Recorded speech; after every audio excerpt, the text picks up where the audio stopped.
नमस्कार, उत्तर प्रदेश विशेष देख रहे हैं आप और मैं हूं आपके साथ आयुषी शेखावत। बुलेटिन की शुरुआत करते हैं। नोएडा इंटरनेशनल एयरपोर्ट का शिलान्यास प्रधानमंत्री नरेंद्र मोदी ने कर दिया है। ये दुनिया का चौथा सबसे बड़ा एयरपोर्ट होगा। इसके निर्माण में 29,650 करोड़ रुपए खर्च होंगे। कैसा होगा जेवर में नोएडा इंटरनेशनल एयरपोर्ट, इसको हमने प्रोजेक्ट के मॉडल पर समझने की कोशिश की है। किस तरह से इसमें अमेनिटीज होंगी, इसके अलावा किस तरह से पहले फेज में 2 रनवे की शुरुआत होगी, वहीं रोजगार के अवसर कैसे इसके इर्द गिर्द निकलेंगे, ये सब हमने प्रोजेक्ट के मॉडल पर समझने की कोशिश की है। देखिए, तो प्रधानमंत्री नरेंद्र मोदी ने किया है शिलान्यास जेवर ग्रेटर नोएडा का ये एयरपोर्ट, जहां किस तरह से लोगों को रोजगार मिलेगा, किस तरह से 2 रनवे से शुरुआत होगी, ये सब समझने की हमने कोशिश की है। देखिए रिपोर्ट। कैसा होगा नोएडा इंटरनेशनल एयरपोर्ट, उसकी एक एक झलक हम आपको दिखा रहे हैं। प्रोजेक्ट के पास हम इस समय मौजूद हैं। आप देख लीजिए कितना खूबसूरत ये प्रोजेक्ट है। इसको हमें बताएंगी किरण जी, जो इस नोएडा इंटरनेशनल एयरपोर्ट प्रोजेक्ट की COO हैं। मैम, आपका स्वागत है इंडियन न्यूज़ पर। Thank you. मैम, इस प्रोजेक्ट के बारे में जानना चाहेंगे। पूरे देश ही नहीं बल्कि दुनिया में इसकी चर्चा हो रही है। हम जानना चाहेंगे, ये फर्स्ट फेज है, क्या कुछ खासियत है? ओके, देखो, हमारा जो फर्स्ट फेज़ है या हमारा कोई भी जो डिज़ाइन की फोकस है, हमने वो फोकस सर्वे करके लिया है from the people of Uttar Pradesh, और उसमें हमें ये पता लगा है कि लोगों की इच्छा क्या है। हमने वो कैप्चर किया है, और लोगों की इच्छा बेसिकली ये है कि हमारी फैमिली को अच्छा लगे, हमारे जो एल्डरली पेरेंट्स वगैरह उनके लिए अच्छा लगे, जो हमारे डिफरेंटली एबल्ड हैं उनके लिए अकोमोडेटिव हो। सेकेंडली, हमें ये भी पता चला है कि people are very conscious about UP, कि ये एयरपोर्ट ऐसे लगे जैसे कि मैं यूपी में ही हूँ। जब यहाँ से निकले उनको लगे मैं यूपी से जा रहे हैं, और जब यहाँ लैंड हो तो पता लगे कि मैं यूपी में आ गई हूँ। So our design philosophy has focused on those things. Thirdly, and very important for us, was this whole idea of sustainability. Sustainability का मतलब कि ये एयरपोर्ट को नेट से डे 1 से ही किया जाए। हमें क्या करना चाहिए ताकि हम ये इंफ्रास्ट्रक्चर को ऐसे सपोर्ट करें कि हम हमारी धरती को बेहतरीन छोड़ें। एक बार हम जानना चाहेंगे थोड़ा, आप इसके बारे में अगर हमें बताएं। 2 रनवे हमने जाना है कि अभी शुरू में जो है 2024 तक स्टार्ट होंगे, तो थोड़ा सा इसको बताते हुए ताकि दर्शक समझ पाए। बता देते हैं कि आप ऐसे समझो कि ये यमुना एक्सप्रेसवे है, ये आप इसके लिए तो फेमिलियर हो। तो वो रास्ता दिल्ली से आ रहा है, यहाँ से आगरा से आ रहा है, ठीक है।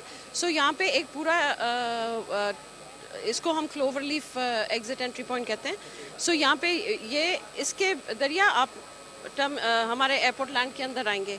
On the left hand side यहाँ पे हमने एक पब्लिक ट्रांसपोर्टेशन सेंटर की योजना करनी है, और यहाँ पे आपको सब कुछ मिलेगा। आपको रेस्टोरेंट मिलेंगे, आपको रिटेल मिलेगा, आपको गैस स्टेशन मिलेगा, आपको EV चार्जिंग स्टेशन मिलेगा। और ये क्यों किया? बिकॉज ये जो हाईवे है ये बहुत बिजी है, और अगर हम ये एक एक्टिविटी पॉइंट बना दें तो कैन कम इन एंड यहाँ पे चल सकते हैं। The other thing which is very important is ये जो सेंट्रल स्पाइन है, आप देखोगे यहाँ पे हमारा ये फोकोर्ट है। ये जो हमारा फोकोर्ट है, ये फोकोर्ट पूरी पब्लिक को एक्सेसिबल है। ये फोकोर्ट को जाने के लिए आपको पैसेंजर बनने की ज़रूरत नहीं है। जैसे कि आपने यहाँ पे यूज़ किया, आप ये फोकोर्ट पे भी आ सकते हैं। और ये फोकोर्ट की खासियत बात क्या है, यहाँ पे हमारे वर्ल्ड क्लास रेस्टोरेंट होंगे, हमारी दुकानें होंगी, हमारा एक्टिविटी लेवल होगा बच्चों के लिए। तो ये जो एरिया होगा ना, ये एक तरीके का आप समझिएगा डेस्टिनेशन बन जाएगा। ज़रूरी नहीं है कि करना है तभी एयरपोर्ट जाना है, आप वैसे भी एयरपोर्ट में आके अच्छा खाना खा सकते हैं। ये सब हो सकता है, यानी फन के लिए, और ये कहें कि टूरिज्म के लिए कि आप फॉर टूरिज्म, जैसे कि आप आफ्टरनून में आपका मन किया, इवनिंग में मन किया, वीकेंड पे मन किया, यू कैन कम। और बहुत सेफ एंड सिक्योर होता है airport. So it's a very good healthy environment. और क्रॉस द स्ट्रीट हमारी पार्किंग है, सो उसकी भी कोई झंझट नहीं है। So it is being made ताकि लोगों के लिए कन्वीनियंट हो, पैसेंजर ऑफ कोर्स, लेकिन जो नई पैसेंजर है उसके लिए भी। बस ये थोड़ा सा और बता दीजिए कि 2024 में हम क्या एक्सपेक्ट कर सकते हैं। सिर्फ दर्शक जानना चाहते हैं, क्या एक्सपेक्ट करेंगे? ऑफ कोर्स, पहली बात तो 2024 में आप ये एक्सपेक्ट कीजिएगा कि आप यहाँ से फ्लाई कर पाएंगे। और हमारा एम है, मतलब ये कोई पेंडेमिक वगैरह कुछ ऐसी अड़चन ना आ जाए बीच में। We will be delivering an airport अक्टूबर के पहले हफ्ते में 2024 में। हमारा जो पहला फेज़ है, जो 12 मिलियन पैसेंजर्स के लिए, वो डिलीवर होगा। उस फेज़ में क्या है, हमारा एक नॉर्दर्न रनवे है, और ये जो आप टर्मिनल देख रहे हो ये टर्मिनल है, लेकिन इसका फर्स्ट फेज़ मीनिंग इसका आधा फेज़ वो 12 मिलियन का है। ये जो आप अभी देख रहे हो ये 70 मिलियन का टर्मिनल है। और हमारा पूरा प्लान है कि जैसे कि डिमांड बढ़ता रहेगा, ट्रैफिक बढ़ती रहेगी, जब हम अपना 80% कैपेसिटी पे पहुंचेंगे हम बिल्कुल दूसरा भी ट्रिगर कर देंगे। हमारा डिज़ाइन फिलॉसफी ऐसी है कि किसी भी टाइम हमने जो भी कंस्ट्रक्शन शुरू किया, ये जो पहले का फेज है वो कोई इम्पैक्ट नहीं होगा, बिजनेस चलता रहेगा, फ्लाइट्स आती रहेंगी, लेकिन हमारा कंस्ट्रक्शन एम्प्लॉयमेंट भी बढ़ेगा बहुत, हमने ये देखा, आप जो बता रहे हैं उससे। आप देखो, अब आप खुद देख रहे हो, ये पूरी सिटी है, ये सिर्फ एयरपोर्ट नहीं है, ये 24 आवर सिटी है। होटल्स आ रहे हैं यहाँ पे, कन्वेंशन सेंटर आ रहे हैं, कंसेशंस आ रहे हैं, दुकानें आ रही हैं, ऑफिसेज आ रहे हैं। सो वर्क इज नॉट कि सिर्फ एयरपोर्ट का वर्क है, वर्क इज लाइक वर्किंग की पूरी सिटी में तुम काम कर रहे हो, राइट। सो उसके लिए ऑब्वियसली डिपेंड्स कौन से एक्सपर्ट्स चाहिए, टेक्निकल एक्सपर्टीज होती है, ब्लू कॉलर होता है, वाइट कॉलर होता है, ऑल काइंड्स।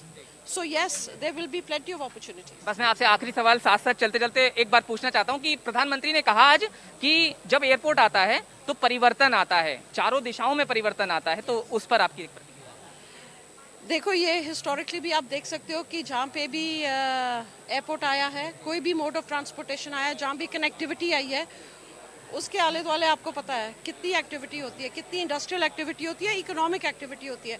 तो यहाँ पे भी कुछ अलग नहीं होगा, ये ट्रिगर पॉइंट है, ये कैटलिस्ट है इकोनॉमिक एक्टिविटी के लिए। और बिल्कुल जैसे कि प्रधानमंत्री जी ने कहा है वो वैसे ही होगा। ये एयरपोर्ट का डेवलपमेंट इसीलिए बहुत इंपॉर्टेंट है। धन्यवाद हमसे बात करने। Thank you very much. तो आप किरण जी को सुन रहे थे, जो COO हैं। फर्स्ट फेज हमने उधर आपको दिखाया, लेकिन फाइनल जो लुक होगा वो प्रोजेक्ट का इस तरह से होगा। आपने समझ लिया पूरा जो एयरपोर्ट का प्लान है वो उन्होंने बताया, और 2024 से यहाँ से उड़ानें शुरू हो जाएंगी, इंटरनेशनल उड़ानें शुरू हो जाएंगी, और साथ साथ इसके इर्द गिर्द जो होगा वो भी हमने आपको लगातार बताया कि जब एयरपोर्ट आता है तो परिवर्तन आता है। खुद प्रधानमंत्री ने बोला, और परिवर्तन आएगा रोजगार के रूप में आएगा, परिवर्तन आएगा पर्यटन के रूप में आएगा, परिवर्तन आएगा राजस्व के रूप में आएगा। देश का सबसे बड़ा एयरपोर्ट, एशिया का सबसे बड़ा एयरपोर्ट, और अगर इंटरनेशनल बात करते हैं तो दुनिया के 4 सबसे बड़े एयरपोर्ट में ये एक नाम ऐसा होगा, नोएडा इंटरनेशनल एयरपोर्ट, जो सबसे बड़ा एयरपोर्ट होगा। तो जाहिर है आपने समझा इस पूरे प्लान को, इस मॉडल को आपने ITV नेटवर्क पर देखा कि कैसा होगा नोएडा इंटरनेशनल एयरपोर्ट, जिसका आज भूमि पूजन खुद प्रधानमंत्री ने किया, और पहली ईंट जो है नींव की वो रख दी, और तेजी से काम आगे बढ़े इसको लेकर दिशा निर्देश भी दिए। साथ ही साथ प्रधानमंत्री ने यह भी कहा कि अगर प्रोजेक्ट में देरी होती है तो उसके लिए जुर्माने का प्रावधान भी किया गया है। एक तरफ ये कहें कि परिवर्तन की बात उन्होंने जरूर कही, लेकिन साथ साथ 2022 के चुनाव से जोड़ते हुए अगर देखें तो जो समीकरण बदल रहे थे उसमें भी कहीं ना कहीं परिवर्तन लाकर दिखाया। जेवर में सहयोगी रजत और कैमरामैन अविनाश के साथ जतिन गोस्वामी, इंडिया न्यूज। कैसा? चलिए आगे बढ़ते हैं। मिर्जापुर में बीजेपी व्यापार प्रकोष्ठ द्वारा आयोजित कार्यक्रम में पहुंचे योगी सरकार में कैबिनेट मंत्री सिद्धार्थनाथ सिंह ने सपा और आरएलडी के बीच हुए गठबंधन और ओवैसी को लेकर अखिलेश यादव पर जमकर निशाना साधा है। सिद्धार्थनाथ सिंह ने कहा कि अखिलेश ने बड़े गठबंधन किए हैं, 2017-2019 में भी गठबंधन किया था, जितने भी गठबंधन हुए थे सफल नहीं हुए, पार्टी विपक्ष में हो या सत्ता पक्ष में। अगर कुंभकर्ण की निद्रा में रहेगा, समय समय पर उठकर फिर सो जाएंगे, उसको जनता पसंद नहीं करती है। ओम प्रकाश राजभर द्वारा असदुद्दीन ओवैसी और सपा के बीच गठबंधन को लेकर दिए गए बयान पर कैबिनेट मंत्री सिद्धार्थ सिंह ने कड़ी प्रतिक्रिया दी। उन्होंने कहा कि ओम प्रकाश राजभर के बयान से ये साबित हो गया है कि ओवैसी बीजेपी की बी टीम नहीं है, बल्कि सपा की बी टीम है।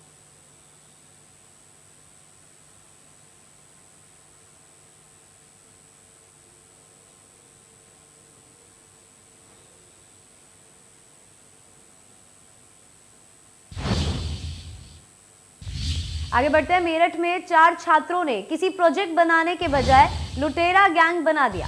इस गैंग में 5 और लोग शामिल हो गए। कई लूट की वारदात को अंजाम भी दिया, लेकिन किसी गलती की वजह से पुलिस के शिकंजे में फंस गए।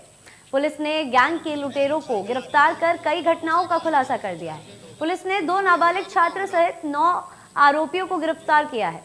पुलिस ने पकड़े गए आरोपियों के पास से वारदात में इस्तेमाल की जाने वाली बाइक के साथ 9 तमंचे और करीब 65 कारतूस समेत अन्य सामान बरामद किया।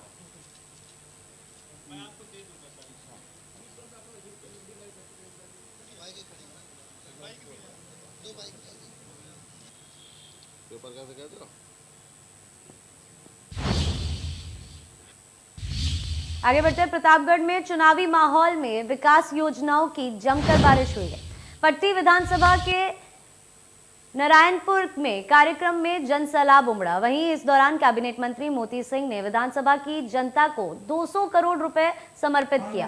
301 परियोजनाओं का तोहफा क्षेत्र की जनता को दिया है। हजारों की भीड़ देख अभिभूत हुए मोती सिंह ने 2022 के चुनाव को अपने जीवन का आखिरी चुनाव बताया। मंच पर पट्टी विधानसभा के चारों ब्लॉकों के प्रमुखों, कई जिला पंचायत सदस्यों के अलावा सम्मानित लोगों को प्रतापगढ़ इसके बाद सामुदायिक अभिनंदन करने का करें।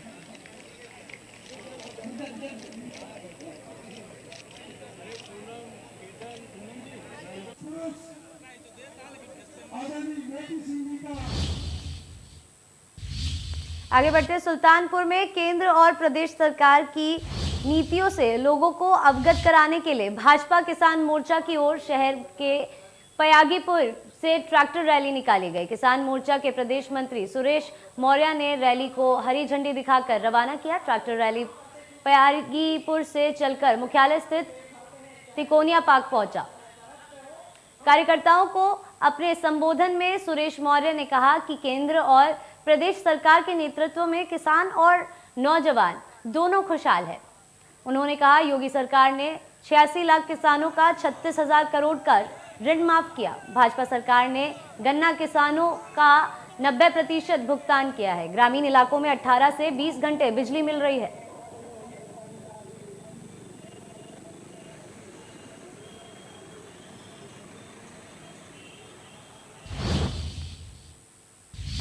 यूपी के जौनपुर में सदर विधानसभा के गुरैनी में असदुद्दीन ओवैसी ने शोषित वंचित समाज सम्मेलन में जनसभा को संबोधित किया। इस दौरान उन्होंने सभी विपक्षी दलों पर जमकर निशाना साधा। उन्होंने कहा कि एक तरफ सपा, कांग्रेस और बसपा उन्हें बीजेपी की बी टीम कहती है, तो वहीं दूसरी तरफ बीजेपी भी उन्हें समाजवादी का एजेंट बताती है।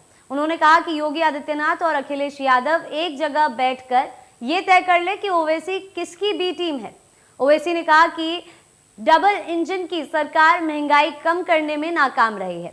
इसके अलावा सीएए और एनआरसी के कानून को भी इस तरह से वापस लिया जाएगा जैसे सरकार कृषि कानून के आगे घुटने टेक रही है।